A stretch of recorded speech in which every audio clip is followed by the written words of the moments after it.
Hoy es 5 de agosto del 2025. Todavía a veces pensamos que estamos en julio, pero el año va rápido y no hay quien lo detenga. Buenos días para Catherine, para Federico, para Nelson, que hoy iniciamos una nueva mañana de este martes, Semana Mundial de la Lactancia Materna, un mensaje que debe permanecer todo el tiempo, todos los días y por todos los gobiernos. Debería ser un mensaje de Estado, mantener, proteger y además incentivar la lactancia materna. El sector privado lo está haciendo muy bien con el tema de las salas de lactancia.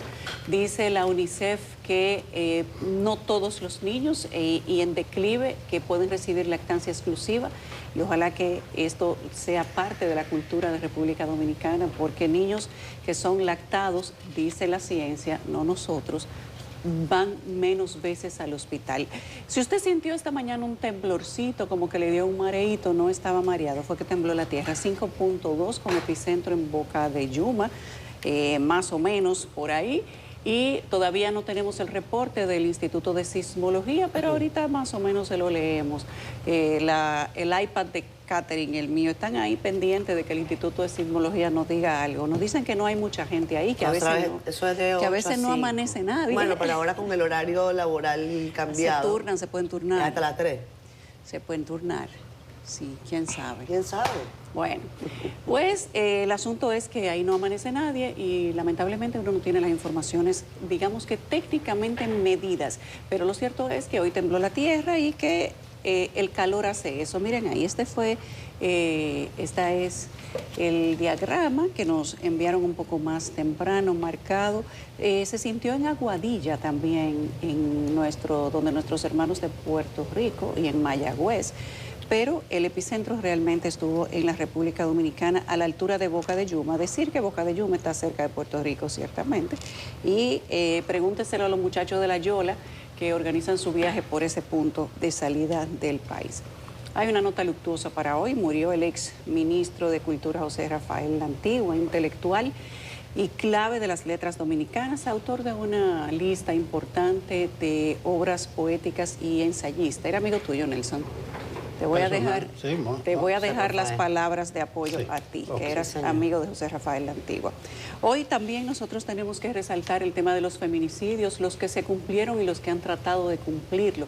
Un objetivo macabro, 21 mujeres han muerto al mes de julio, faltan los de los primeros días y tan solo en esta semana, el final de la semana pasada y los primeros días de esta, hay varias denuncias de mujeres, lo acabamos de ver en el final de 6 a.m. en la mañana. En Santiago, al menos 2 mujeres tuvieron que ser salvadas por los vecinos de una muerte que parecía casi inminente a mano de sus exparejas. Esto es lamentable y no podemos hablar de feminicidios sin hablar también de la violencia. La República Dominicana es parte de una especie de pandemia que circula por todo el mundo de salud mental.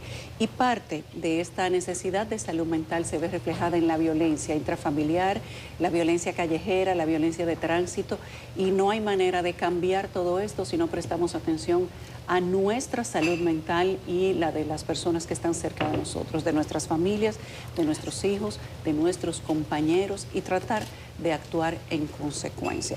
Hay un rumor público sobre los cambios del 16 de agosto, apenas estamos a 5 y en la medida que los días van pasando, pues la lista se va aumentando. Anda una lista por ahí que incluye el Banco de Reserva, a la refinería, hasta Homero está enlistado. Una cantidad impresionante, hay varios presidenciables también. El presidente de la República ayer en la semana no negó lo de los cambios y esto ha aumentado de ayer para acá, pues no solo que aumente la lista, sino que se hable de cómo las autoridades, el Poder Ejecutivo, estaría pensando en renovar el gabinete. Y si esa fuera la realidad, si de verdad piensa el presidente hacerlo, sería algo muy interesante. No por los que adornan la lista, ahí está Yayo, Federico, también. Está todo el mundo. Es porque Yayo es nuestro amigo. Y amigo más tuyo que de nosotros. Entonces, hermano tuyo, exactamente. Entonces está Yayo, el director de aduana. Ahí hay una cantidad de gente impresionante. Veremos quiénes la pegan y quiénes no. Mucha gente que ha trabajado correctamente, que han demostrado ser buenos gerentes, y que podrían ser movidos quizá para que ayuden a otros que no lo están haciendo tan bien y mandarlos a lugares donde tal vez son necesarios. Bueno, ambientes de cambio. Antes decían que Balaguer cambiaba para los 16 de agosto y casi todos los presidentes, menos Leonel Fernández, trataron de desmarcarse de eso, pero parece que luego se van acercando a lo que hacía el expresidente y muerto a destiempo Joaquín Balaguer. Buenos días, compañeros.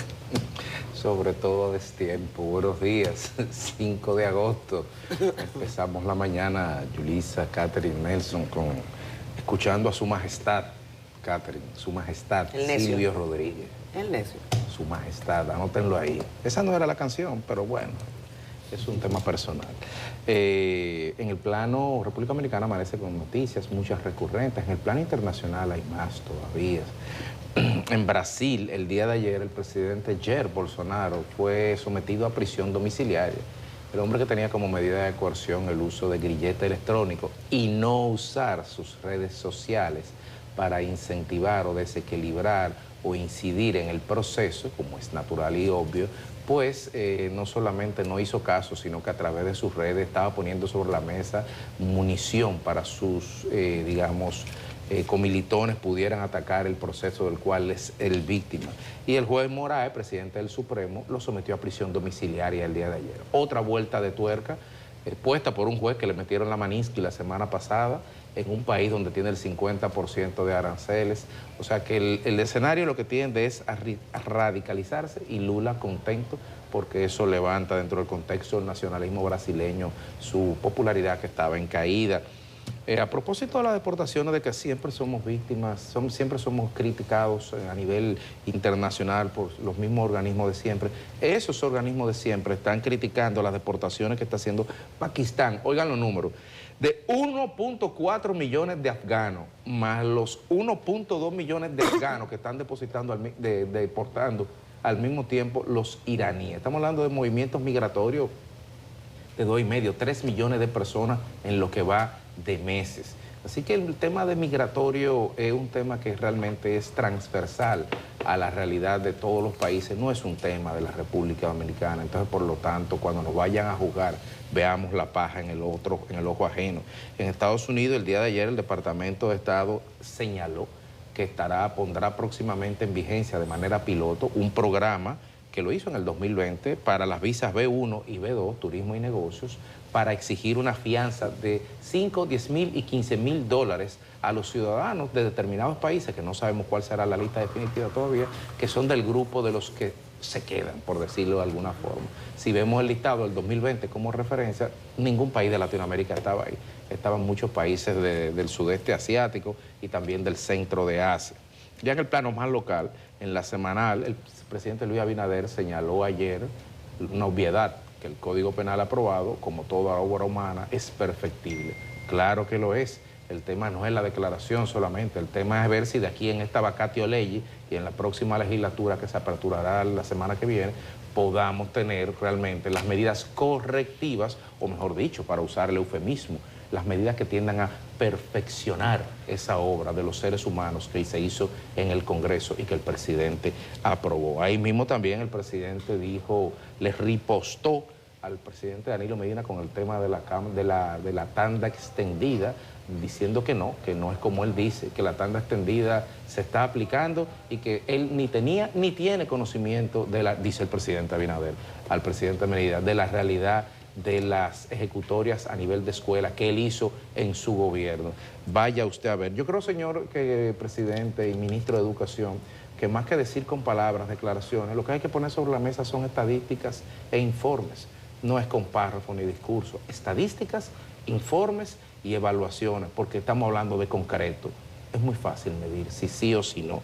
El Senado en el día de ayer aprobó en segunda lectura con modificaciones el proyecto de ley de alquileres sometido en la Cámara de Diputados y lo envió el día de ayer, y la Cámara de Diputados tiene la obligación de conocerlo hoy, porque de lo contrario hoy es el último día de la legislatura. Si no lo conoce hoy, pues entonces cruza a la siguiente. Entre esas y otras muchas noticias que estarán comentando nuestros compañeros y a lo largo del programa, amanece República Dominicana el día de hoy. Buenos días. Buenos días. Martes 5 de agosto, efectivamente, Yulisa, sentido fallecimiento de José Rafael La Antigua, a los 77 años de edad, un intelectual, hombre de letra, poeta, miembro de la Academia Dominicana de la Lengua, mocano, por más señas, director de la revista global de la Funglode, sustituyó a su miembro fundador, Carlos Flores Cabral, cuando falleció en el 22, pero también dirigía el Centro de Estudio de Cultura de Funglode. Un hombre clave, es un gestor cultural. Nos cruzamos muchas veces en la vida en ese rol, en esa función. Estando yo en el Diario Libre, él escribía los sábados un artículo todavía se publica, que tenía varias semanas postrado. Podíamos despachar los viernes ese artículo junto a otro mocano, Adriano Miguel Tejada. Un gran hombre, un hombre de bien. La última vez en persona que nos cruzamos fue en la Biblioteca Nacional en la puesta en circulación de un libro de Alfonso Quiñones, que él dijo las palabras introductorias. Hizo una comparación que la gente se la celebró mucho, de un intelectual, un poeta, con un portero de fútbol. Entonces hizo una serie de comparaciones, una genialidad. Esta madrugada falleció, ya en el curso del día se podrán saber más detalles de las honras fúnebres. Seguimos con el cancito nuclear entre Rusia y Estados Unidos. Escuchaba yo un intelectual anoche, Rusia y Estados Unidos tienen el 90%, más del 90% de las armas nucleares del mundo. Es decir, que en ese pleito, tú me tiras y yo te tiro, no quedaría nada sobre la Tierra, ni aquello que decía Einstein, que una cuarta guerra mundial sería con palos y con piedras. O sea, porque no quedaría nada. Pero ni modo, ellos sabrán lo que hacen por aquello de las manos muertas que yo mencionaba ayer, que le dijo el vicepresidente ruso a Trump, o sea, un sistema automático de dispararse las armas nucleares. De todas maneras, va camino hacia allá Steve Witkoff, que es el negociador por excelencia de Trump. Ellos se van poniendo de acuerdo. Y mientras la gente cree que se va a calmar en el mundo, lo que se está diciendo ayer es que están negociando ya finiquitar excelente. A propósito, Witkoff estuvo en estos días en Gaza y salió echándole la culpa a Hamas. Pero UNICEF abrió una campaña pro fondo. Chequéenlo, en la página de UNICEF están pidiendo comida, fondo. Lo del Código Penal, ojalá que nos dé tiempo a hablar un poco hoy. Ya el presidente dijo algo, y yo creo que era lo que le correspondía decir para salvar la honra, dejar una puerta abierta. Yo lamento que se han apandillado, vamos a decir, los defensores y los detractores. Yo estoy de acuerdo que ese es un código moderno del siglo XXI, pero pasaron dos cosas. El asunto de las eximentes, de las famosas causales, es la mayor muestra de atraso de ese código moderno. Y segundo, nos metieron por debajo de la mesa una serie de cuestiones que no fueron suficientemente consensuadas. Ayer hablábamos algunas de ellas y me llaman la atención algunas. Por ejemplo, lo que hablamos del artículo 310, de que tú le picas un ojo a un funcionario o escribe algo en privado y te puede hasta demandar. Ultraje. Un ultraje al funcionario, el 310.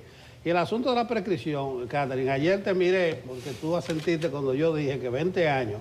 Encontré a Bill Cosby unas demandas que le hicieron a Cosby no hace mucho, de agresiones sexuales de hace 38 y 40 años, de 1981 y 1982. Y se estaban debatiendo aquí, a los 20 años prescribe todo. Usted en el caso de las mujeres, no de los menores, por lo que... No, los menores son 30. Exacto. Los adultos son 20, pero esa prescripción es para meter de contrabando también ahí. Los robos contra el patrimonio público. A los 20 años tú quedas exonerado, pero seguiremos informando. Buenos días.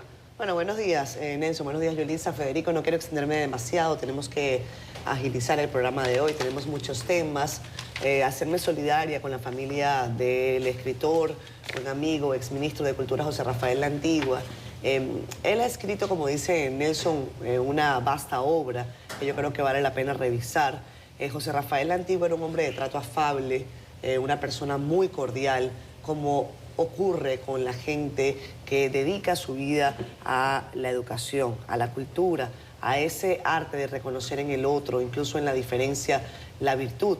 José Rafael La Antigua escribió una pieza que a mí me gusta, se la he enviado a un par de amigos y es una maravilla de artículo, se llama La democracia acojonada. Y lo escribió en mayo de este año en su sección Raciones de Letras, su columna Raciones de Letras, que se publica, si no me equivoco, los viernes en Nelson, en el digital, y el sábado en impreso, en el Diario Libre. Y allí José Rafael La Antigua hace una revisión sobre el estado de la democracia y prácticamente se va a sus inicios, explica los apellidos que le han puesto a la democracia, democracia participativa, democracia representativa, y posteriormente habla de la democracia acojonada.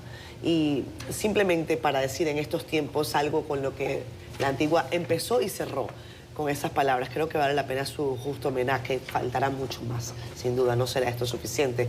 Tendrá mucha gente que decir lo que ha vivido y convivido, por ejemplo, el caso de Nelson y sus amigos de la vida con La Antigua.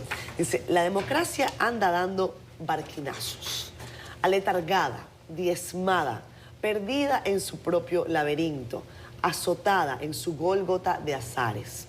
Dunda. La derecha y la izquierda, los extremos de ambas y los otros subgéneros la ensalzan y vapulean, la utilizan y desechan, le dan ciudadanía y luego la exilian. Y finalmente La Antigua, después de hacer ese repaso por lo que es la democracia a nivel global, cómo hay gente que se la apropia, cómo hay gente que se la apellida de manera injusta, dice, necesitamos que sea una democracia plena. Casi 6 décadas son suficientes para que no se nos muera descachalandrada, desorientada y acojonada. Vamos a ver las portadas con nuestra compañera Carolyn Cuevas. Honor a quien honor merece. Maestro La Antigua. Gracias, buenos días. Vamos a iniciar este vistazo por el periódico El Caribe con la inversión extranjera directa que aumenta un 15.3% en el primer semestre de 2025. En otro orden, la mayoría de sectores se pronuncia a favor del nuevo Código Penal. Sociedad civil y la comunidad jurídica destacan que la ley está acorde con los desafíos del presente. También nos referimos a las organizaciones que reconocen a los especialistas que brindaron terapia a los afectados en la tragedia Jet Set. Y cerramos las notas de portada de El Caribe hablando de la guerra y de los más de 90 menores que murieron relacionados al hambre en zonas de conflicto. En la contraportada hablamos de deportes y del torneo LDF, que será dedicado a José Rafael Abinader. La decisión fue tomada por su contribución al deporte, en especial al fútbol, y el certamen será inaugurado este viernes en Santiago. Vamos a pasar ahora a nuestro portal digital cdn.com.do, donde usted puede informarse de las noticias más importantes en el país y el mundo, como esta del presidente Abinader, que exhorta a Danilo Medina a consultar estadísticas reales antes de opinar sobre educación. En otra nota, senadores se suman a la alerta del PLD respecto de la escasez de aulas previo al iniciar el año escolar. Y cerramos con una nota explicativa sobre cómo funcionaría la nueva fianza para visas de Estados Unidos. Les invitamos a que siempre accedan a cdn.com.do y que adquieran El Caribe para que estén enterados en todo momento. Ayer informaba Jim Suriel de mucho calor y polvo del Sahara. Vamos a ver qué trae el barco para hoy martes y mañana miércoles.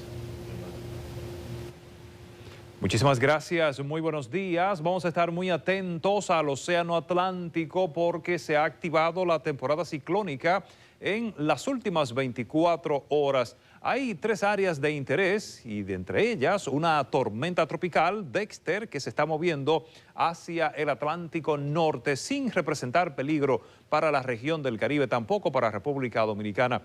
La siguiente área será al norte de Bahamas porque un sistema de baja presión estaría desarrollándose durante los próximos días y podría encontrar condiciones favorables para así convertirse en una depresión tropical. Y mucha atención en el Atlántico Oriental y Central porque hay una onda tropical que ha salido desde África y se mueve hacia el oeste-noroeste. Durante los próximos días estará acercándose al Atlántico Central, donde encontrará condiciones favorables, una superficie marina muy caliente, una atmósfera sin vientos cortantes y escaso contenido de polvo sahariano. Es por eso que podría fortalecerse y convertirse en una depresión tropical, posiblemente en la tormenta y huracán Erin, moviéndose hacia el oeste-noroeste. Vamos a estar muy atentos para así ver si durante el fin de semana, acercándose a las Antillas Menores, a Puerto Rico y también al inicio de la próxima semana, estaría desarrollando una trayectoria muy cerca o más distante de la región del Caribe. Algunos modelos de pronóstico, como el GFS, presenta un tránsito al norte de nuestra región entre lunes y martes de la próxima semana. Pero vamos a estar muy atentos a la evolución y trayectoria de este sistema meteorológico. Estas han sido las informaciones del tiempo. Muchas gracias, Gilsi Uriel. Contigo a la pausa. Regresamos con más de Despierta con CDN. Son las 7:30 minutos de la mañana. Leemos sus comentarios en Facebook Live. Allí temprano está Frank Pérez Mota hablándonos del plan RDC Mueve. Que por cierto ya tiene nuevos cruces. Atención, atención, los voy a buscar ahora para que orientemos un poquito a la gente, porque incluso los que estamos en esto a veces tenemos dificultad. Les digo rápido para no pasar el tema.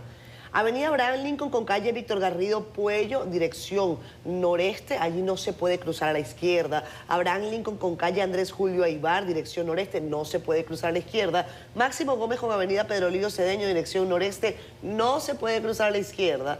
Winston Churchill con calle José Amado Soler, dirección sureste. Y Winston Churchill con avenida Roberto Pastoriza, dirección sureste, por ahí tampoco le crucen a la derecha. Están los conitos. Y están los agentes de DGCET. Menos para los motores. No, los motores ustedes saben que eso es un país aparte. A ellos hay que sacar una constitución distinta y un código penal nuevo. Eso sin duda, eso sin duda. Pero bueno, nos dice Frank Pérez que las calles Andrés Julio Aybar y Federico Geraldino están saturadas de tránsito por no permitir el giro a la izquierda para economizar 30 segundos, que es lo que da el semáforo para doblar. Este país, las cuadras son muy irregulares. Eso es para países donde las cuadras son iguales. Es la opinión de Frank Pérez. Gracias, Frank. Eddie García, buenos días, que en paz descanse el señor Rafael La Antigua, amén, así es. Rosamelia Santana, buenos días para el equipo, bendiciones cada uno, gracias por mantenernos informados, gracias a ti, Rosa. Henry Santana con nosotros, nos dice buenos días, equipo desde Higüey en el trabajo, gracias Henry, qué bueno que estás tempranito por allí. Norma Pérez Encarnación está conectada. Dice José Roberto Ventura, Yulisa, que estás bella como la primavera. Gracias. Norma, ya saluda a Norma. Cristian Segura, buenos días de Santiago, Villa Olímpica. Y Delio Samuel Marbolejos Frica, también conectado. ¿Quién sintió el sismo esta mañana? Yo no sentí nada, lo confieso. Y estaba despierta, así que... Estaba muy chiquito para sentirlo. No sé, estaba suave. Pero a ti sí te despertó, Federico. No. No tenía rato despierto, pero... No, sí, pero yo sentí... Pero y entonces sentiste el meneo. mi sismógrafo particular, que es un vaso de agua en la besita de Roche, se movió. Se menió. Yo creo que el que duerme solo lo siente primero, ¿no? ¿Tú crees? Sí. Hay bullying en tus palabras y eso está penado en el código. Y las mascotas, las No, mascotas. sin bullying. Y eso está penado en el código penal. pero Sin no. bullying, porque no tienes cómo justificar. Ya, está penado. 7:33 minutos de la mañana. Vamos a arrancar con informaciones, pero antes les decimos que hoy está con nosotros, o estará con nosotros, Eddie Olivares, ministro del Trabajo. Hablaremos del Código Laboral que se debate en el Congreso, lo que allí se aprobó, se va a aprobar. Y también estará con nosotros Melanio Paredes, dirigente del Partido de la Liberación Dominicana, especialista en políticas de educación del gobierno, ha tenido distintas funciones en el Ministerio de Educación y nos puede comentar parte de lo que se está discutiendo. Ayer el presidente Abinader le dedicó un rato a responderle al expresidente Danilo Medina. De eso hablaremos más adelante. Las 11.000 escuelas, ¿verdad? Sobre las 11.000 escuelas. Sí. O sobre las escuelas, digámoslo sin número. El presidente Luis Abinader respondió el día de ayer al exmandatario Danilo Medina tras sus declaraciones de que en el país existen 11.000 aulas en abandono. El presidente Abinader aclaró que, a su llegada al gobierno, estos espacios educativos tenían problemas legales. Veamos. Una que tenemos en Asua, que se terminó, que está al lado de una cañada, y los mismos estudiantes no quieren ir. Entonces, todo ese problema, yo creo que él no conoce, y lo digo con sinceridad, yo creo que él no conoce lo que pasó en ese departamento. El jefe de Estado explicó que aún no le presentan el informe del Consejo Económico Social, organismo que se reunió para buscar soluciones ante la crisis haitiana y sus implicaciones en el país. Con relación a estas declaraciones, a este rifirrafe que se está dando al más alto nivel entre el presidente de la República y el expresidente Danilo Medina, que también ha bajado a los subniveles de ministros, porque con relación al tema, el ministro de Camps, actual ministro de Educación, se ha pronunciado y exministros de administraciones anteriores del PLD también lo han hecho. El tema medular de fondo es las escuelas, las infraestructuras. Afortunadamente, son obras físicas. No hay margen para la especulación ni para la invención. El concreto no se puede ocultar. Las licitaciones sí, y las irregularidades también, pero el concreto habla por sí solo. Si uno ve, al margen de las declaraciones, unas cosas son aulas y otras cosas son escuelas, y por eso los números no cuadran. La información oficial, por lo menos en agosto del 2024, era que habían 717 escuelas, no aulas. Habrá que poner la cantidad de aulas, X cantidad de escuelas, para llegar a 11.000. 717 escuelas que estaban sin terminar. Recordemos que al principio el gobierno del presidente Abinader se hablaba de algunas 800 y tantas, no recuerdo el número. Pero de estas 717, este es un número cortado a agosto del año pasado, 84 proyectos fueron asignados sin un solar donde construir. Y no solamente fueron asignados, fueron adjudicados y el 20 desembolsados sin el solar donde construir. Y cualquier persona toma una carretera, la circunvalación de San Cristóbal, la salida de la ciudad, cualquier lado, son 700 que usted tome. Usted va a ver en algún momento un elefante blanco sin terminar en algún lugar. Cuando usted pasa por el kilómetro 40 y frente a Rica, ahí frente a Novillero, hay una escuela que está a 8 metros de la carretera Duarte, que no se hizo un estudio de contaminación sónica, o la que estaba al lado del antiguo peaje. Es decir, que sí, ciertamente, hay muchas irregularidades, pero el tema es que esto no se debe quedar en la oralidad, presidente Abinader. Aquí lo que se tiene que ponerle a conocimiento de la ciudadanía es un informe y cargarlo en las redes, donde se dé constancia de todo esto, porque aquí estuvo hace un mes el director de edificaciones escolares, Roberto Herrera, y habló también de una serie de irregularidades, de los procesos que se estaban haciendo, pero el problema es que el gobierno suyo, presidente Abinader, tiene 5 años. Entonces, evidentemente que un tema de un solar no se puede resolver en 5 años, eso estamos clarísimos, por eso son 87 casos solamente. ¿Dónde están los otros? Entonces, para evitar, para que al igual que el presidente Medina, que no tiene toda la información, según usted, pero también algunos no la tenemos, pues que el Ministerio de Educación la comunique, que haga un informe, que haga una relatoría sucinta, detallada, con caso por caso, contrato por contrato, la relación de cuál es el estado de situación del programa de construcción de escuelas en la República Dominicana. Y ahí, con esa línea base, todos podremos tener una conversación homogénea, sin sesgos y a partir de la verdad y el rigor. Yo creo que, me voy a decir, mira, hacer comentarios más profundos. Ese tipo de debates son buenos. Yo ayer concluía en que nos vayamos a los números, a las cifras. En este caso, es fácil salir a camino.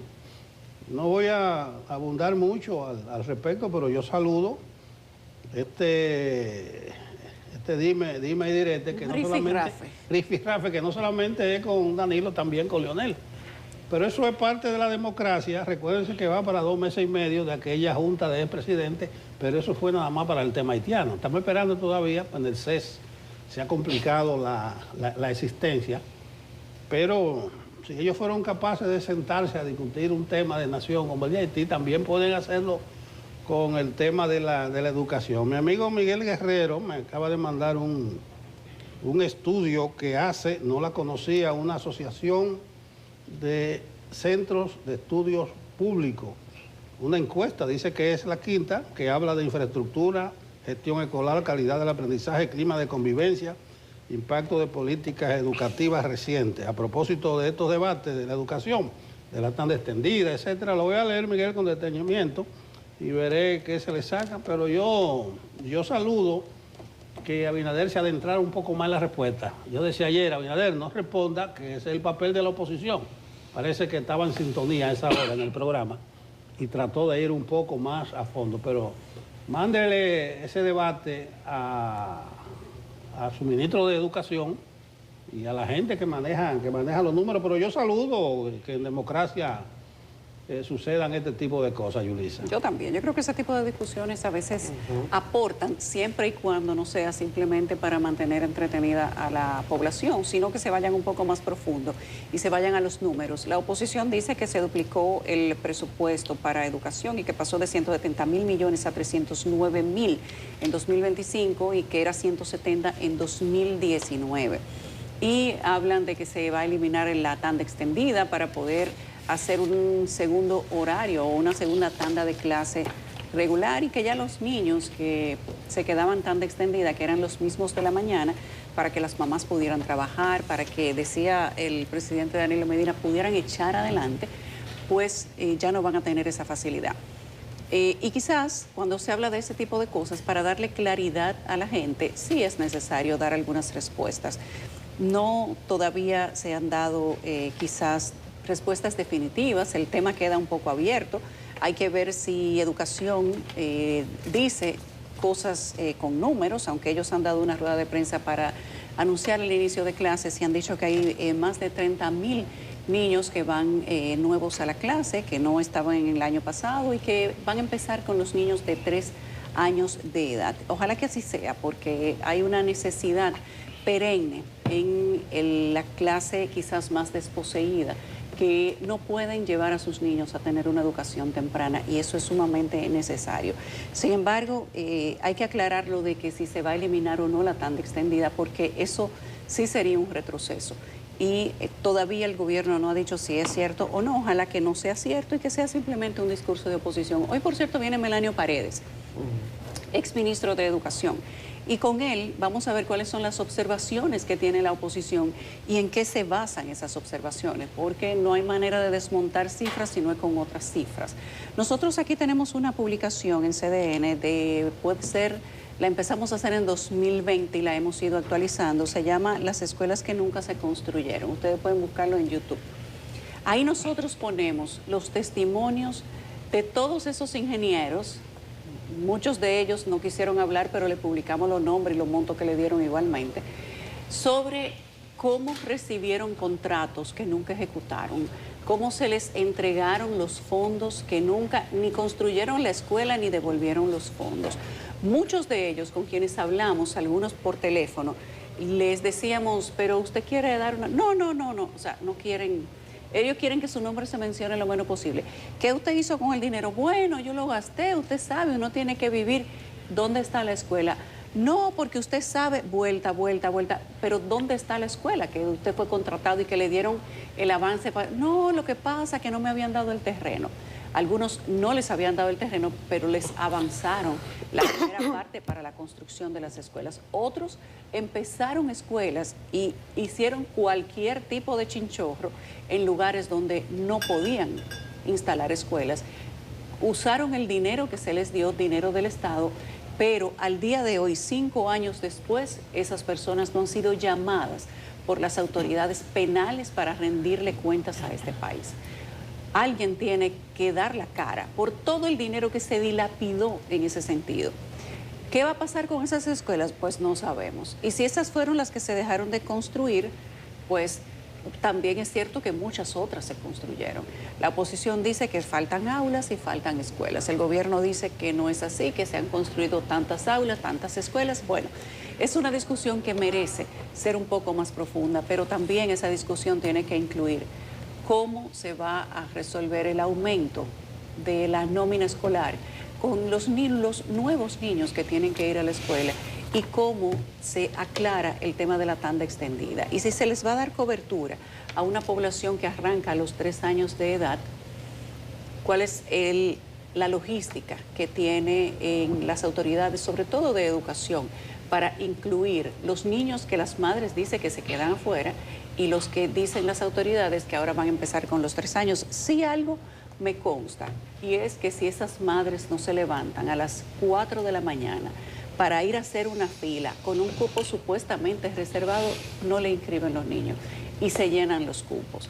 y creo que el Ministerio de Educación tiene que tomar algunas medidas respecto de cómo garantizarle a las madres de cada sector en torno a cada escuela que todos esos niños puedan tener educación. Es una discusión que no es simplemente resumida en un rifirrafe, como decía Nelson. Es una discusión que tiene que ser amplia. El dinero del 4% en este país es demasiado grande. Increíblemente todos los años sobra y uno se pregunta cómo puede ser que sobre dinero cuando hay niños que no tienen posibilidad de ir a la escuela. El gobierno ha dicho que no se va a quedar un solo niño fuera de clases, pero vamos a ver cómo eso se completa de aquí al 27 de agosto, cuando se supone que los niños ya han debido estar en sus aulas. Miren, si hay un miembro de la familia a la que normalmente nosotros encomendamos a Dios, es a los menores de edad, a los niños. Normalmente en las casas de todo el mundo, cuando los niñitos van saliendo, uno le dice que Dios te bendiga. Uno los encomienda a Dios. Y la verdad es que en República Dominicana hay quienes dicen que nos protege el manto de la Virgen de la Altagracia. Y yo creo que sí, que es la Virgen de la Altagracia, los rezos que todo el mundo tira para arriba, la providencia, de todo un poco. Ahí hay una mezcla de cosas. Vean esta publicación, le voy a pedir a producción que lo muestre, del periódico El Día. En el año 2023, el periódico El Día hablaba de que 300 escuelas de República Dominicana estaban sobre fallas geológicas. Ayer nosotros conversamos con el director de la ONESBIE, Leonardo Reyes Madera, y nosotros lo entrevistamos, recuerdo, fue uno de los primeros funcionarios que entrevistamos en Despierta, y mencionaba que él iba a hacer este proceso de revisión e inspección de escuelas a nivel nacional. Ellos hicieron un levantamiento de más de 1.300 escuelas y de ellas identificaron que 300 escuelas estaban sobre fallas geológicas. Yo revisando algunos datos ayer, vean esta otra publicación. Esta publicación ocurre en diciembre de 2024. Me voy a ir al final. Bueno, dice 5 de diciembre de 2025, pero sabemos que es un error. 5 de diciembre de 2024. Leonardo Reyes Madera saludó en ese momento que Educación haya iniciado el reforzamiento estructural de escuelas notificadas como vulnerables. O sea, 2 años después de la advertencia de ONESBIE, Educación inicia el reforzamiento de escuelas notificadas como vulnerables. Y habla de 2 escuelas. Juan Ravelo en Inver, Puerto Plata, y José Francisco Peña Gómez en La Guayiga, Pedro Brán. A este país hay que explicarle cómo de un presupuesto de 11.000 millones de pesos destinados a mantenimiento y reforzamiento de escuelas y aulas, hay 2 escuelas, según ONESBIE, que solo han iniciado el programa de reforzamiento. Nos protege el manto de la Virgen de la Altagracia. Estamos por iniciar un nuevo año escolar.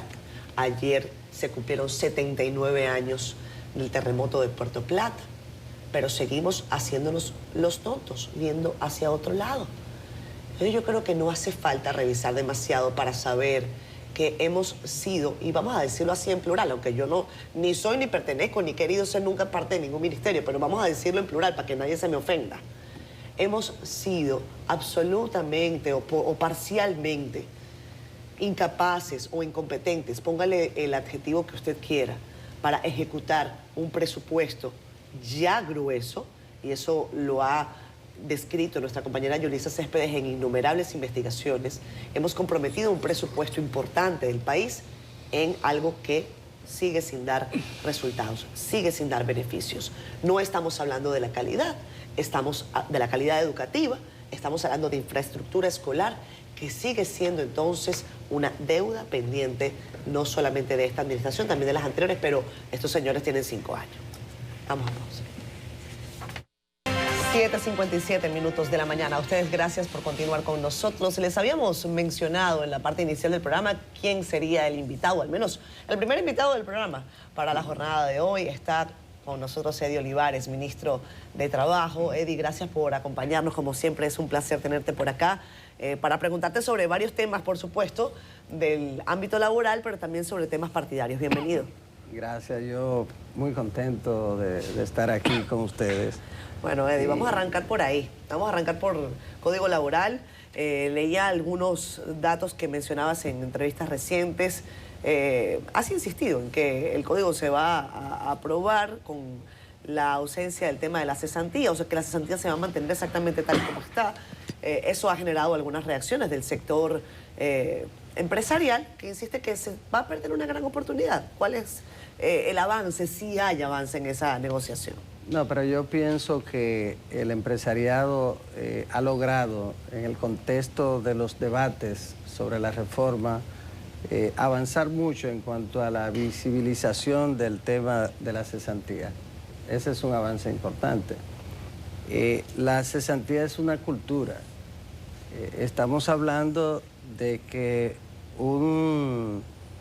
se podría decir que un aporte interesante del dictador Rafael Leónidas Trujillo, como consecuencia de la admiración que le tenía al general Franco, y que lo había implementado en España. Entonces, él lo trajo aquí en ocasión de crear el Partido del Trabajo de la República Dominicana y mostrarse como alguien identificado con los trabajadores.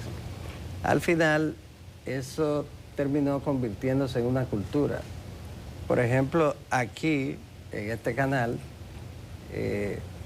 los dueños del canal, que son los empresarios, están los principales accionistas, quizá algunos ejecutivos contratados, al margen del sistema establecido para el mercado laboral, pero los que son empleados, todos, defienden la cesantía.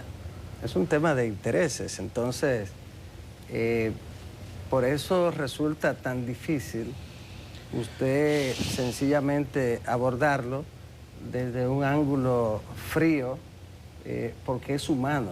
Se trata de un tema que tiene que ver con la inmensa mayoría de los ciudadanos, de los trabajadores, de los adultos. Y en consecuencia, usted es dueño de una empresa y al lado tiene a todos los que no son dueños y defienden la cesantía. Entonces, eso implica un proceso. Las culturas no se cambian con decretos ni con leyes, sino examine la historia de la revolución cultural que mi querido hermano en sus años, de izquierda, conoce muy bien, y cómo ni siquiera Mao pudo en la revolución cultural cambiar la cultura del pueblo chino. Entonces, pero perdón que yo te tenga que interrumpir allí.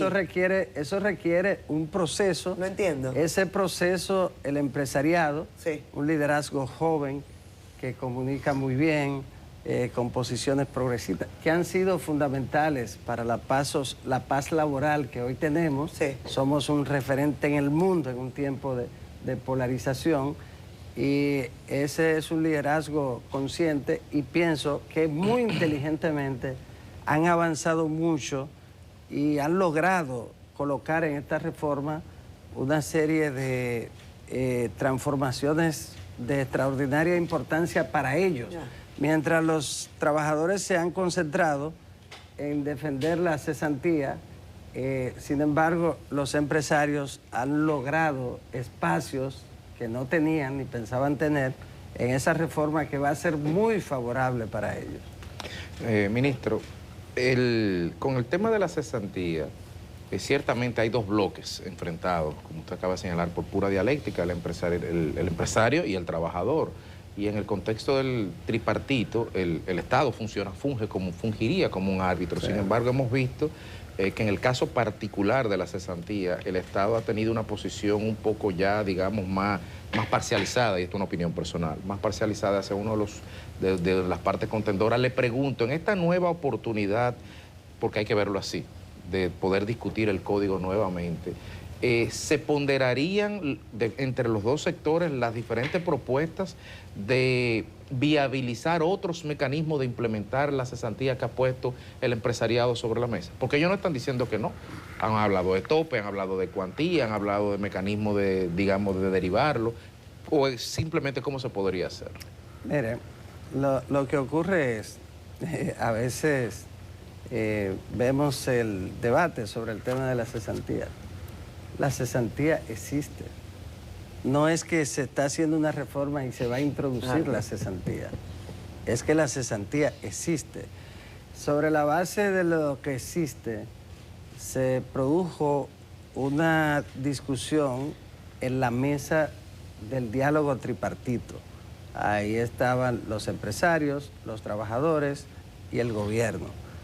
Y los temas que eran, que tenían el apoyo de las partes, o que las partes que no estaban de acuerdo fueron convencidas en la mesa del diálogo tripartito, que el tripartismo dominicano es el más exitoso del mundo, y en esa mesa se acordaron cosas en las que las partes no estaban de acuerdo, pero razonablemente luego aceptaron, y otras en las que no estuvieron de acuerdo nunca. Uno de los temas en los que no estuvieron de acuerdo fue el de la cesantía. Lo que se decidió fue que todo lo que en todo lo que se pusieron de acuerdo, todo lo que se consensuó en la mesa, es lo que debe ir a la reforma, excepto cualquier otro aporte que no tenga en contra ninguna de las partes. Y en ese sentido, el Congreso Nacional, el Poder Legislativo, que tiene la autonomía para la creación de las leyes, esa es su principal atribución, y hay que respetarla, entonces recibe la propuesta del tripartismo. Lo que se va a discutir ahora es lo que ya se ha discutido hace mucho tiempo, lo que se consensuó, y lo que entre las cosas que se consensuaron no estuvo la cesantía. Por lo tanto, ahora en esta fase del conocimiento, ya en dos lecturas en el Senado y una primera lectura en la Cámara de Diputados, se había deslizado un error, y fue el relativo a modificar el texto que establecía las excepciones para prestaciones como la bonificación, y que estaba exceptuado, entre otros, el sector zona franca. Entonces, en la comisión tocaron ese tema, y luego nosotros se planteó que no, que eso no convenía, porque el sector zona franca compite con otros países en lo que no se otorga bonificación, y entonces generaría una situación difícil de competencia.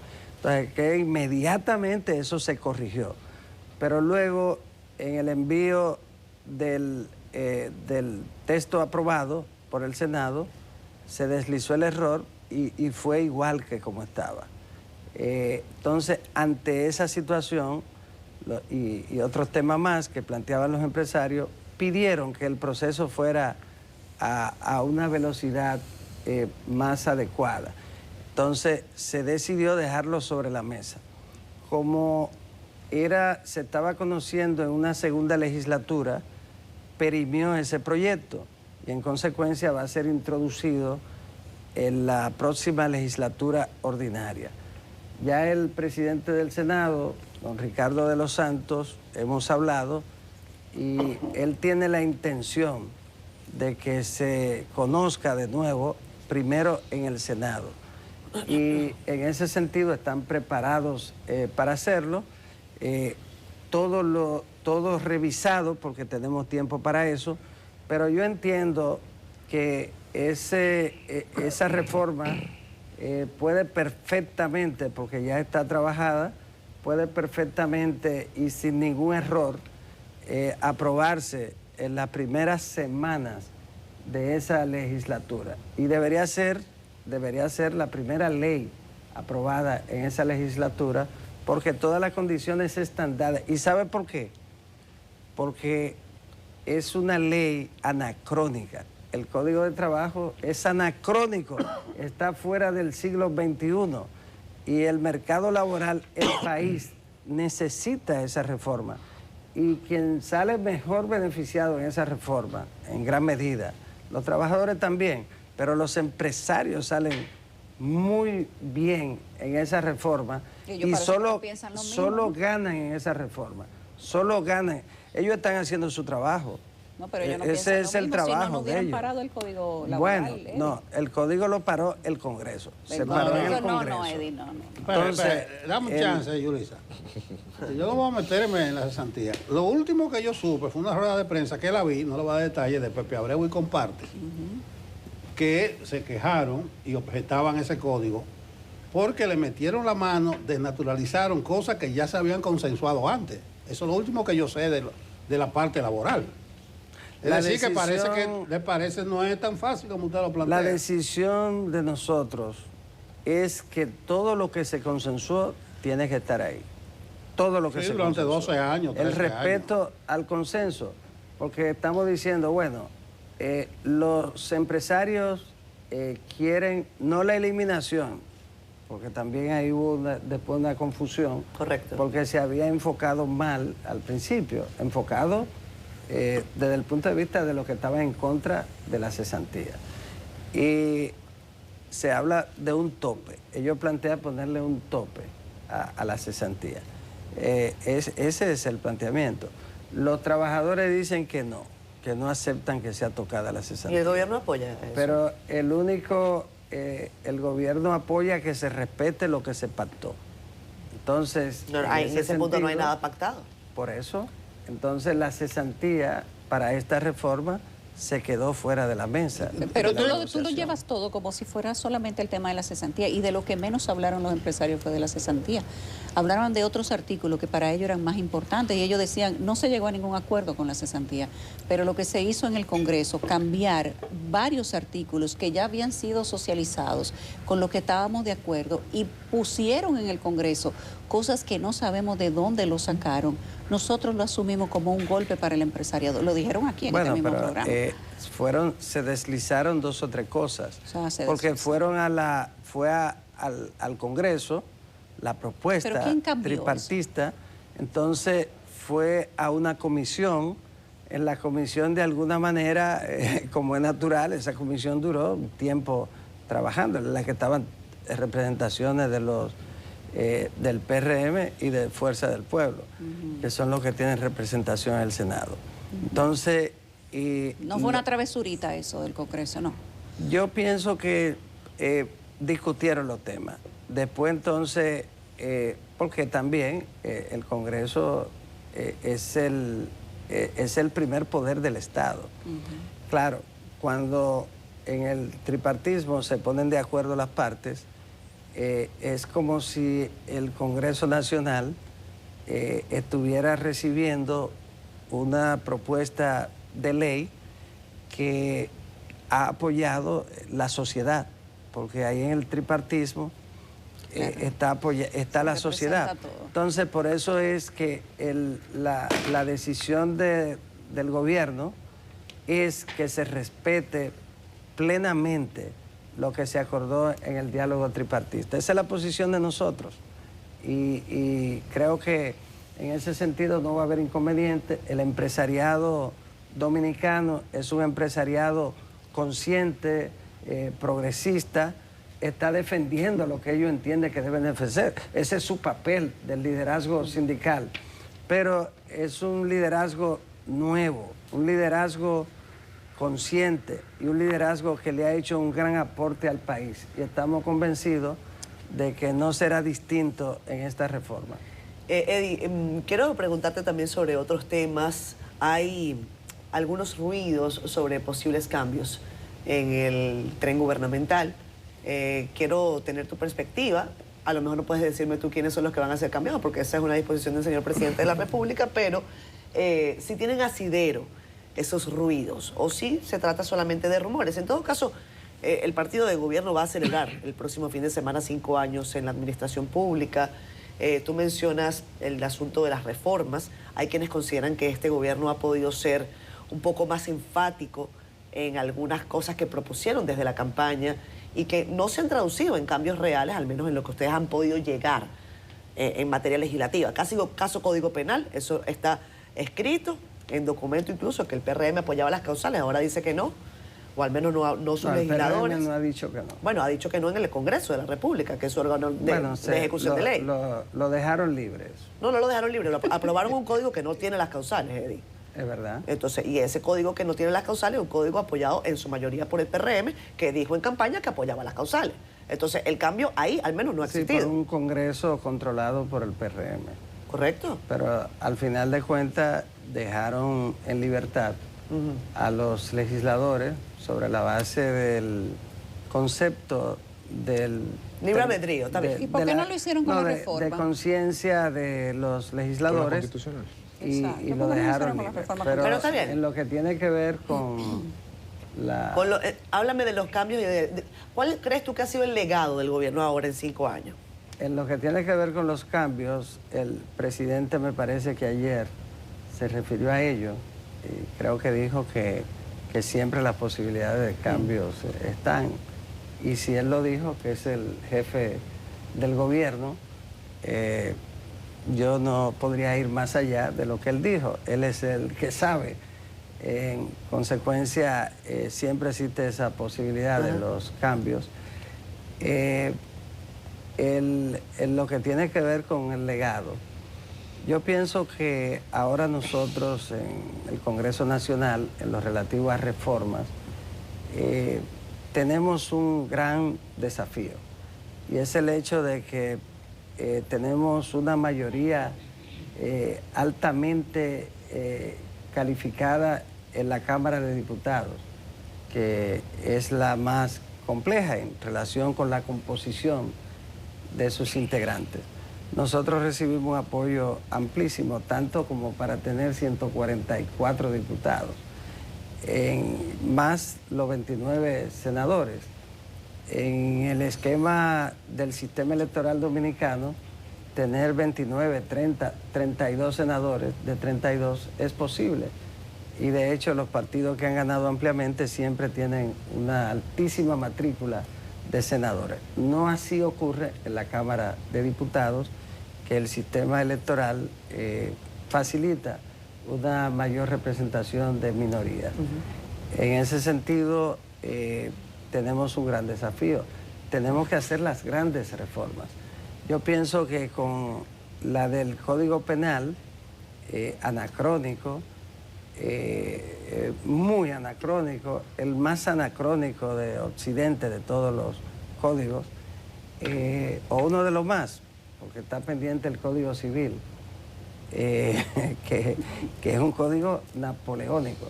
Napoleón dijo, a Napoleón le preguntaron en aquel tiempo, en algo así como una entrevista así, ¿cuál será su legado? ¿Por qué usted entiende que será recordado?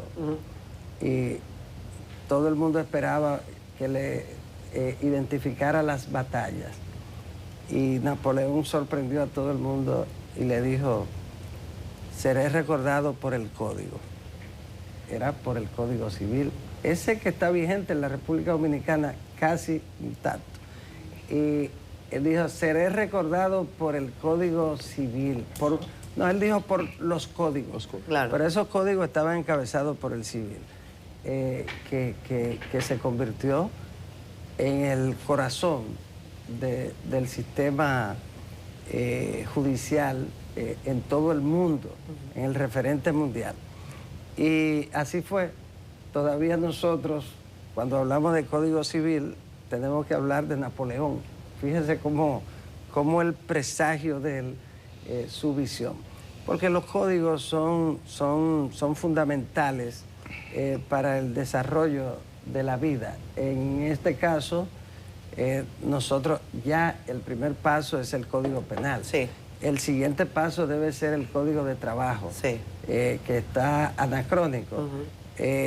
Y yo creo que debe abordarse la aprobación del Código Civil. El presidente Abinader, y ahí entro en el planteamiento suyo, ha planteado que su gobierno una de las mayores satisfacciones será haber hecho reformas. Sí, un gobierno de reformas. Reformador.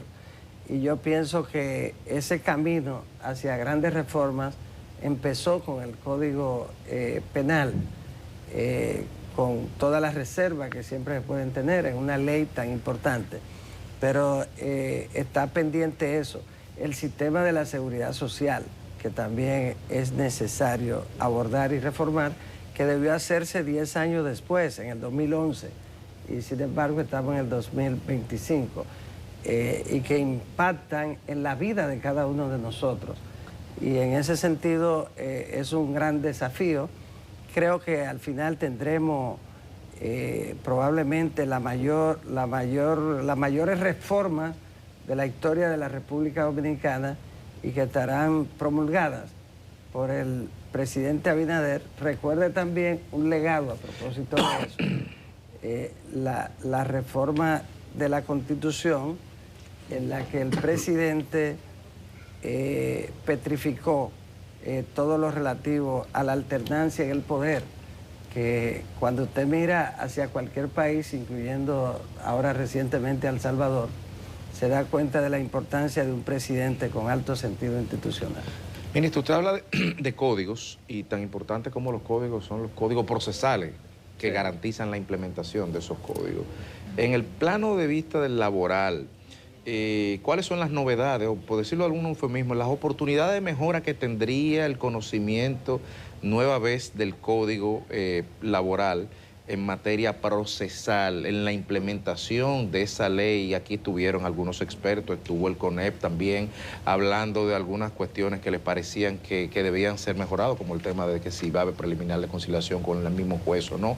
Una serie de temas. ¿Hay oportunidad de mejora o todo también está consensuado ahí? No, cambia, pero significativamente todo el procedimiento que tenemos en el Código de 1992. Y lo cambia favorable para los trabajadores en algunos casos y los empresarios. Y en otros muy conveniente para los empresarios.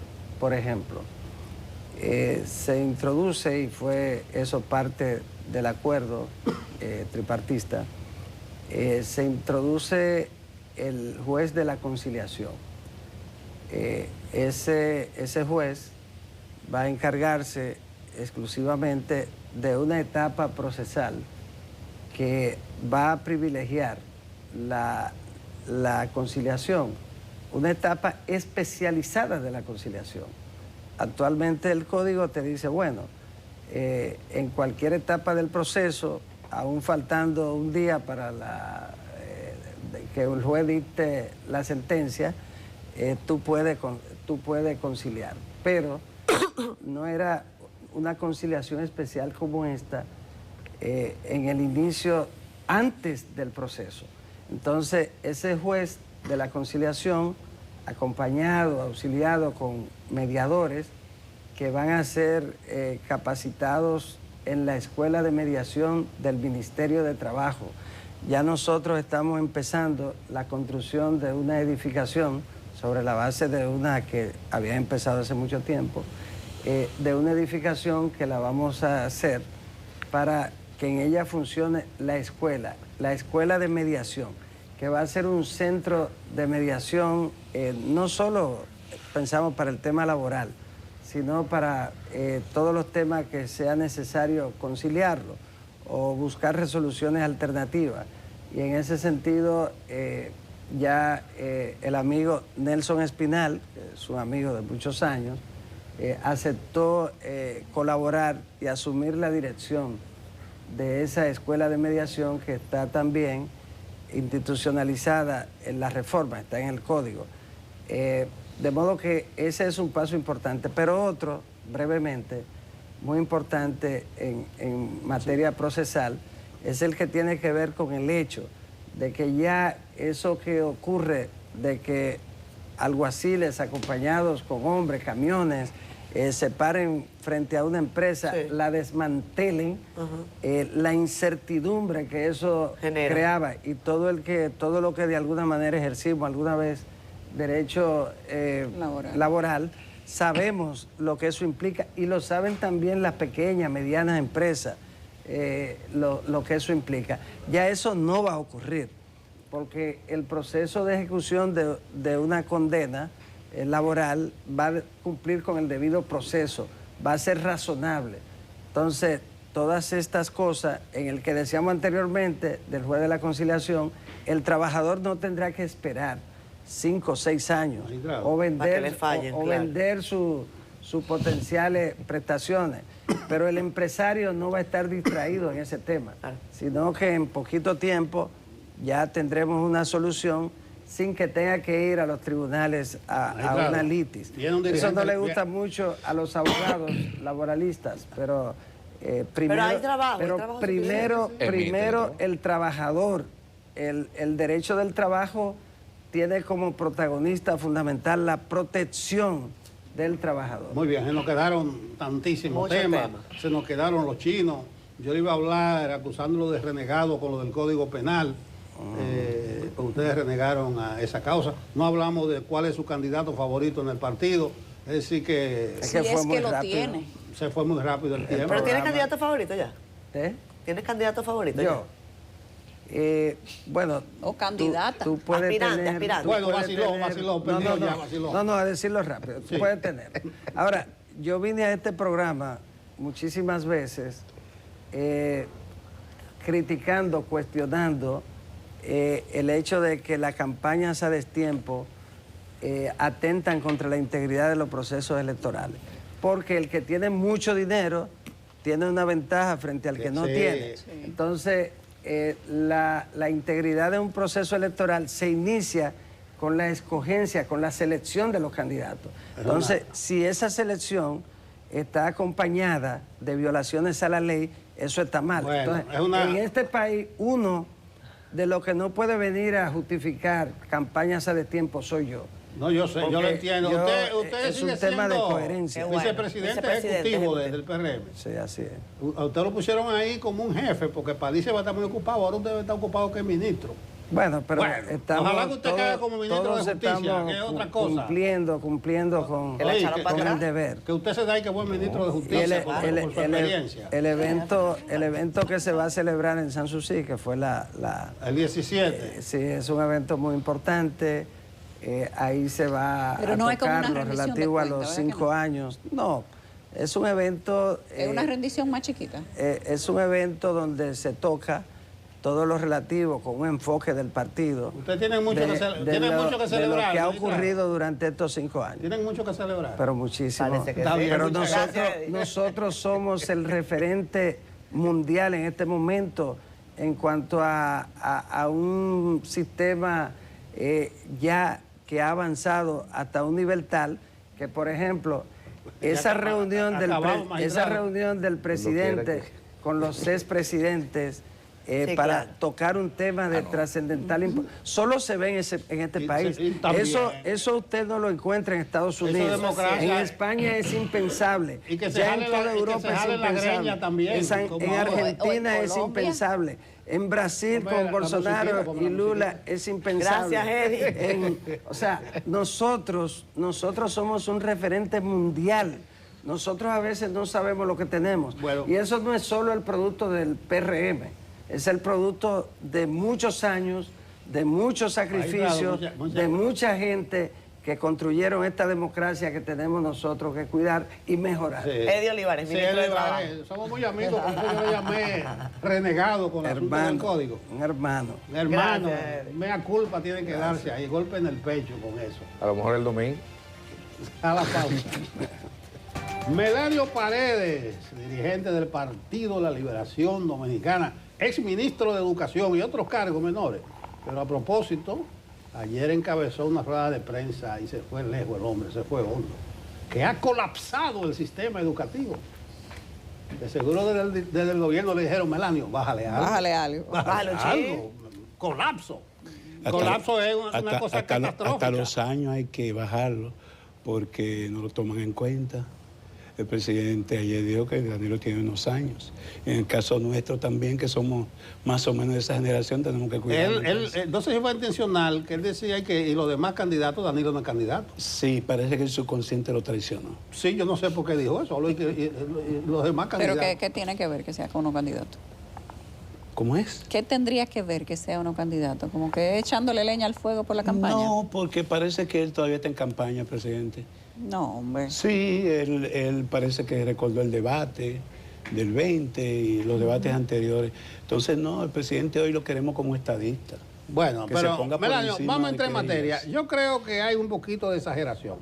Lo de la tanda extendida parece que en San Cristóbal, no sé si es verdad, porque después eso se negó. Una dirección dijo, bueno, vamos a quitar la tanda extendida para hacer 2 tandas para así tener más aulas.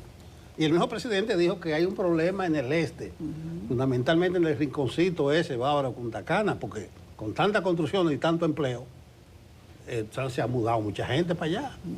Pero no es que se esté acabando el mundo. Vamos a explicar esa catástrofe. Ayer, no solamente la circular del director del distrito de San Cristóbal, yo presenté un documento en prensa. Y los muchachos que cubrieron seguro que lo tienen. No lo tengo conmigo aquí, pero es un documento del viceministro Óscar Amargó que planteaba una serie de medidas. Primero un levantamiento para ver el tema de cupos y cómo enfrentar esa dificultad en atender la demanda de los niños y niñas que buscaban cupos para la escuela. Y entre otras recomendaciones se hablaba de la posibilidad de eliminar jornada extendida, la jornada escolar extendida de 8 horas por 2 tandas, aquellas 2 tandas que felizmente superamos. Pero eso no es casual. Yo estuve acompañando al presidente en Neiva, una profesora que fue directora de distrito en mi gestión. Me decía, profesor, aquí desmontaron. En la provincia de Bauruco no hay una sola jornada extendida, la desmontaron todas. Y los datos que dimos ayer, que no son acumulos del PLD. Debo decir que para esa rueda de prensa de los lunes, el Partido de Liberación Dominicana tiene un cuerpo técnico que lo trabaja 2 semanas antes. No obstante, la declaración del presidente del domingo en La Vega, cuando habló de las 11.000 aulas, destapó el avispero, ya esa rueda de prensa estaba programada, ya teníamos las informaciones. Y yo quiero comenzar, porque el presidente ayer, pienso que no le dio un trato adecuado a un hombre con el que he estado discutiendo temas nacionales. El presidente dijo que Danilo es un hombre desinformado.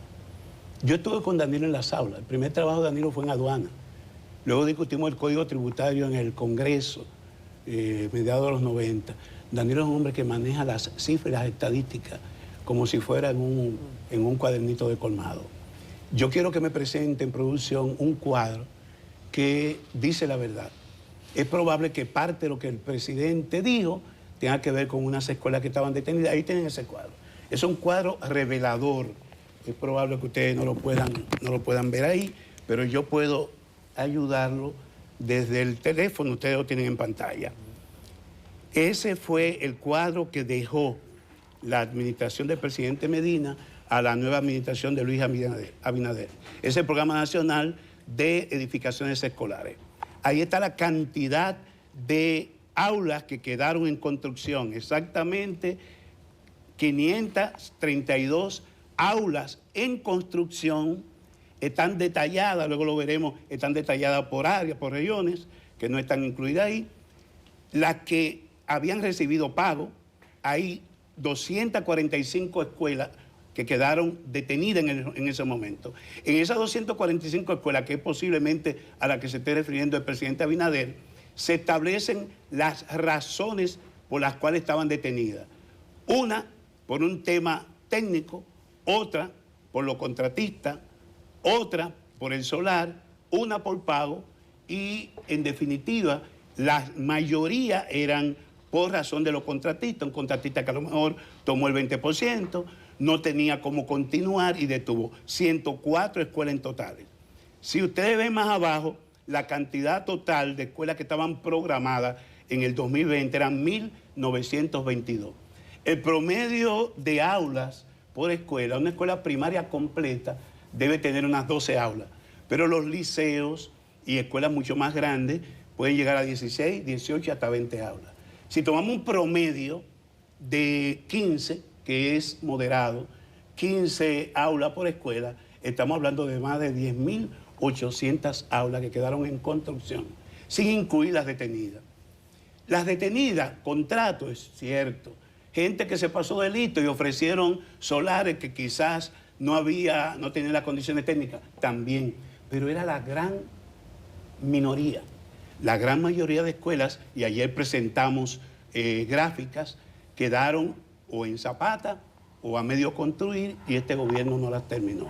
No soy yo, es en el pacto educativo a que he asistido, que la viceministra Elcey Checker habló de 1.650 aulas en los 4 años.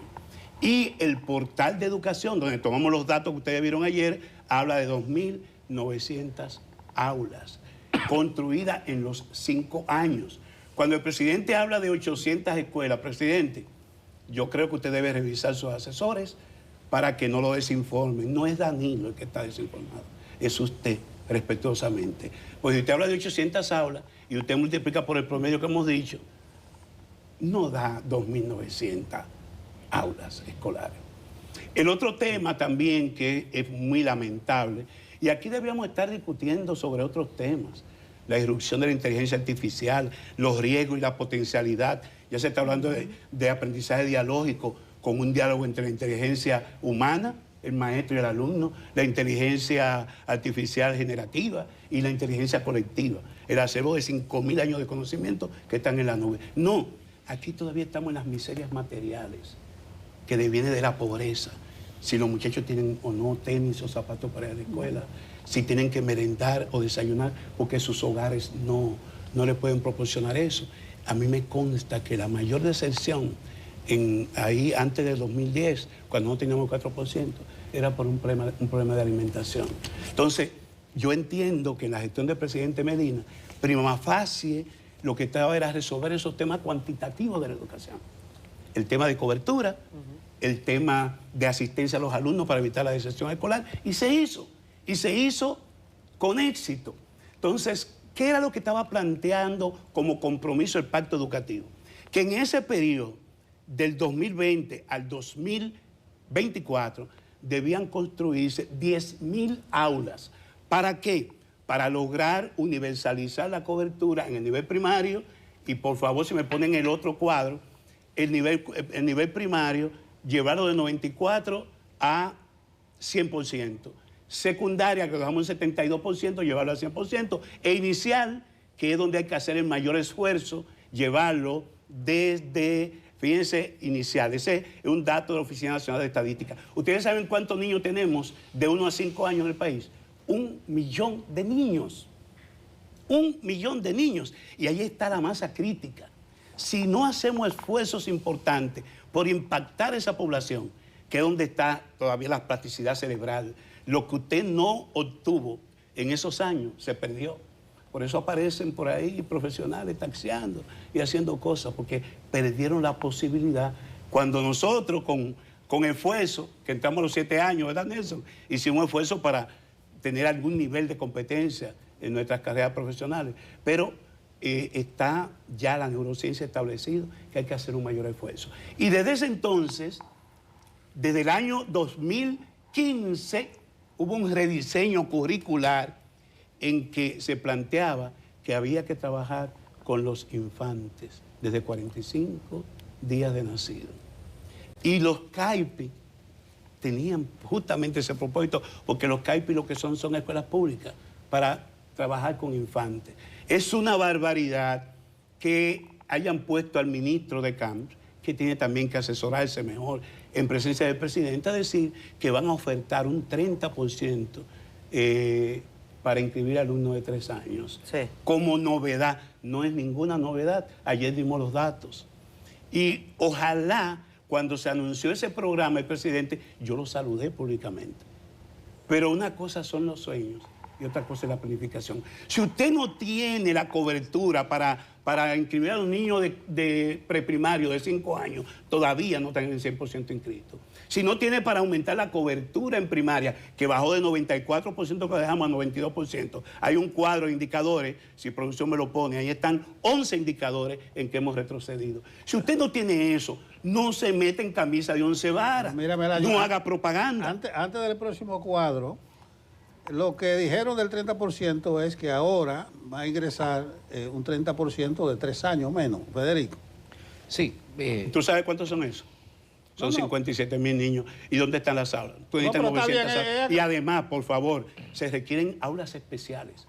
El aula más bonita de la escuela, el aula de inicial, ustedes lo saben, que tienen sus niños. Doctor, desde el punto de vista, estamos hablando de la tanda extendida, pero desde el punto de vista cuantitativo, el despliegue de 8 horas, puede ser que en determinados sitios coyunturalmente no se esté dando. El ministerio estableció que sí, que hay una política de mantenerla vigente, pero le pregunto, desde el punto de vista cualitativo, ¿cuál es la mejora sustantiva que incorpora la tanda extendida? Porque si la segunda parte de la tanda extendida, como se suele decir, no incorpora elementos, digamos, educativos diferenciados, entonces, ¿de qué estamos hablando realmente? Yo siempre me he puesto por encima, lo sabe Yulisa, ustedes me han tenido aquí en varios programas, yo siempre fui crítico aún en mi gobierno.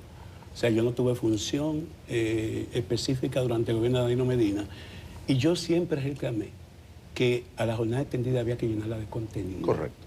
Y se plantearon la formación de talleristas para que en esas horas en la tarde, luego de, además del ocio que es importante, pero que una parte de ese tiempo fuera aprovechado para que los muchachos asimilaran habilidades manuales, pudiera ser también inglés o idioma como un recurso cocurricular, y habían otras materias. Y voy a referirme a lo que dijo el presidente ayer. El PRM está en su programa de gobierno, dijo que iba a universalizar la jornada extendida. No la ha universalizado, la ha reducido. El presidente dijo ayer, él dice 200, son 146.000 los que agregaron a la jornada extendida. Danilo pudo llegar a 1.200.000.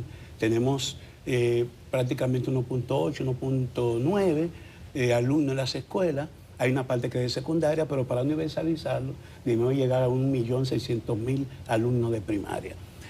Lo cierto es que sí, era una materia pendiente el poder aprovechar al máximo, optimizar ese tiempo extra que tenían los muchachos. Ahora, yo vine. Danilo me hizo una inferencia, lo visité en el 2015. Me dice, Melanio, lo de la jornada extendida es tu misión 1000 por 1000. Es la misión que tú centraste en retener más tiempos a los alumnos en las aulas. Porque cuando yo llegué a un estudio internacional que decía que los muchachos recibían 2.5 horas de docencia, mientras los japoneses tenían 1.500 horas al año. Nosotros llegábamos apenas a 500 horas y no de buena calidad.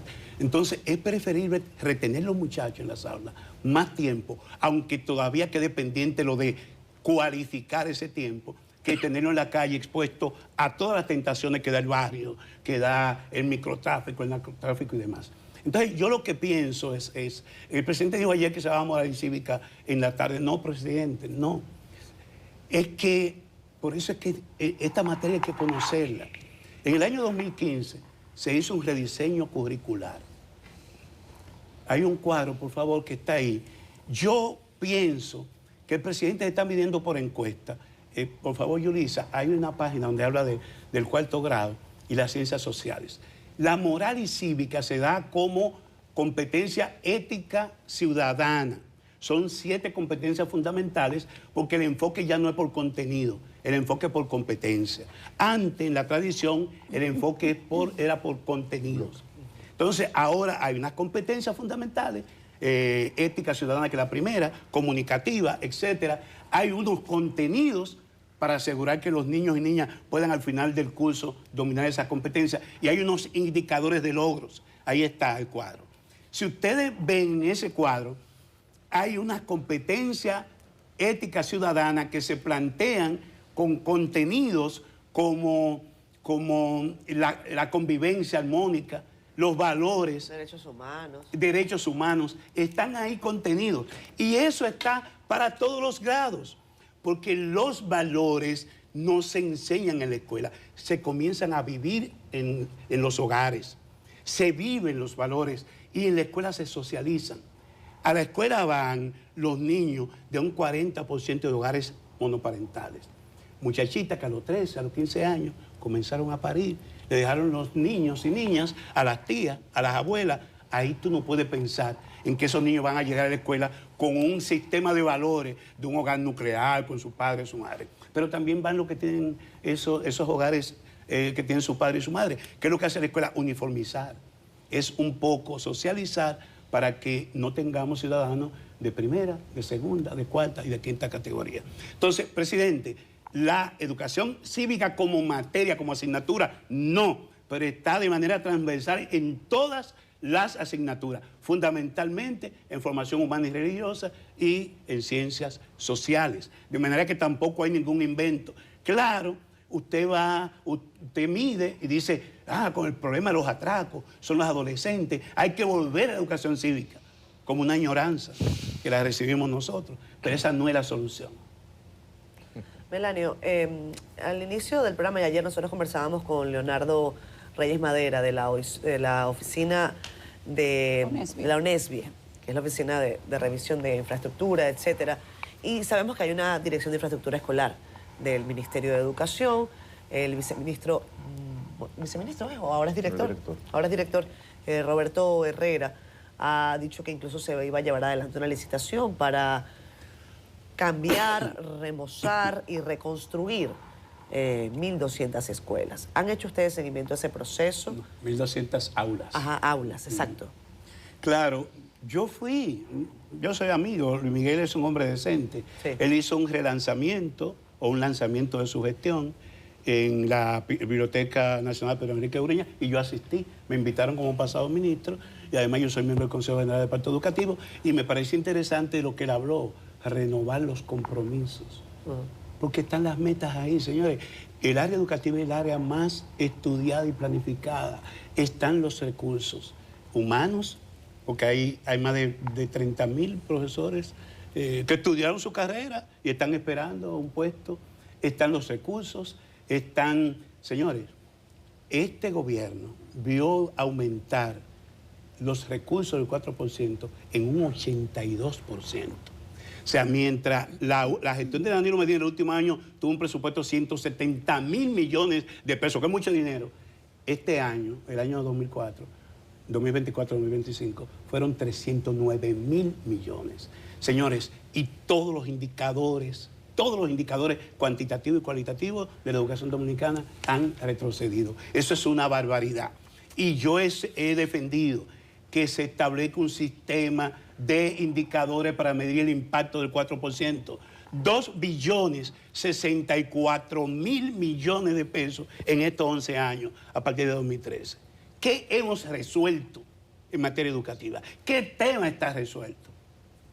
Entonces, es importante que veamos la inversión, que es un sacrificio grande del Estado, en función del alumno y su rendimiento, en función de los maestros y su desempeño, y en función de los gestores y su eficiencia. Porque cuando usted deja de aplicar 46.000 millones en el periodo del presupuesto, haciendo falta aulas, designación de maestros, avituallamiento de escuelas, usted está siendo muy incompetente. Melanio, acabamos. ¿Faltó tiempo? Pareció poco el tiempo, la energía que tú le imprimes. Voy a tener que pedirle a Jacqueline un pedacito de su cápsula para ver si manda salud. Cuando quiera. Muchas gracias. Por eso hemos estado nosotros abogando de ayer números, cifras. Así es. Exacto, que hablen con cifras. Así es. Gracias, Melanio. Gracias. A ustedes. Vamos a pausa. 8:53 minutos en Despierta con CDN. Quedan pocos minutos, pero son suficientes para Frank Camilo, para hablar de deporte. El hombre vino descansado. Eso es así, muchas gracias. Don Señores, Frank. Bienvenido. Gracias. De regreso a mi casa. Qué bueno. Aunque me desconecté un poco. Qué bueno, pero eso también hace falta. Sí. Pero no perdiste la habilidad en poco tiempo de decirlo todo. Empecemos por hablar de De'Aaron Fox, gracias. Que está firmando De'Aaron Fox una extensión de contrato con los San Antonio Spurs. Señores, Estamos hablando de 229 millones de dólares por los próximos 4 años. Siguen los contratos grandes en la NBA después que han firmado un nuevo acuerdo por derechos televisivos con diferentes plataformas, incluyendo Prime Video, que les va a generar más de $1.000 millones de dólares por temporada a la liga. Y ese dinero hay que repartirlo, porque ustedes saben que hay un acuerdo muy fuerte con la Unión de Jugadores que invita a que el 49% de las ganancias sean repartidas entre los jugadores. Por eso usted ve que aparecen contratos como este ahora con más frecuencia. Reiteramos, 229 millones de dólares por los próximos 4 años que van a mantener a De'Aaron Fox con ese uniforme, por lo menos hasta la temporada 2029-2030. Así andan los jugadores de baloncesto firmando, como recientemente firmó el señor que será la cara del equipo, Luka Doncic, que de LeBron James ha recibido una felicitación como el visto bueno. Ya LeBron James ha dicho que felicita a Luka por la manera en que él se compromete con el equipo de los Lakers, 3 años y 165 millones de dólares. O sea, estamos hablando de que un jugador como Al Horford, si firma por el contrato de veterano mínimo, va a ganar unos 7, 10 millones de dólares por un año. Que usted lo ve poco en frente de esas cantidades, pero que es mucho si nos vamos a comparar con otros deportes. En el béisbol, por ejemplo, difícilmente usted encuentra un contrato de 200 millones de dólares por 4 años, o este de Luka Doncic que mencionamos de 165 por 3 años. O sea, difícilmente usted lo ve así.